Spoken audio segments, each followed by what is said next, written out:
আজ আমি আমার চরম দারিদ্র্যের কথা বলব। আমার নুন আনতে পান্তা ফুরায়, পান আনতে চুন ফুরায়।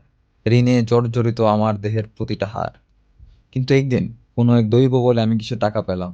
ততদিনে আমার দেহ বিছানার সাথে প্রায় মিশে যাবে। সে টাকা দিয়ে আমি আমার মালিককে পাঠালাম বাজার করতে। সে বাজার থেকে আমার জন্য নিয়ে এলো একটি তরতাজা মুরগি আর একটি পাঙ্গাস মাছ।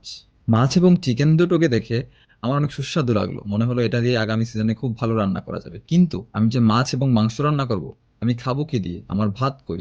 না, ভাত কেনার তো আসলে টাকা নাই। আমাদের আসলে রুটি কিংবা কুটি কিনা যেতে পারে। মোদ্দা কথা হলো, আমার এই মনের গরিবি, আমার এই দুঃখ আসলে সেদিনই শেষ হবে যেদিন আমার এই ক্লাবটা কয়েকটা ডিফেন্ডার সাইন করাবে। আমাদের মিডফিল্ড ভালো, আমাদের অ্যাটাক মোটামুটি সর্টেড আউট।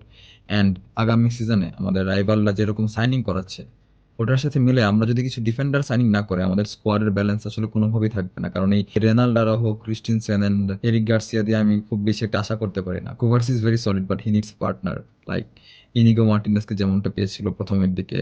সো আমি চাই যে এমেরিক লাপোর্ট, কুতি রোমেরো কিংবা কোনো একটা সলিড ডিফেন্ডার আমাদের টিমটা সাইন করা, কেন বার্সার ডিফেন্সটা একটু স্ট্রং হোক।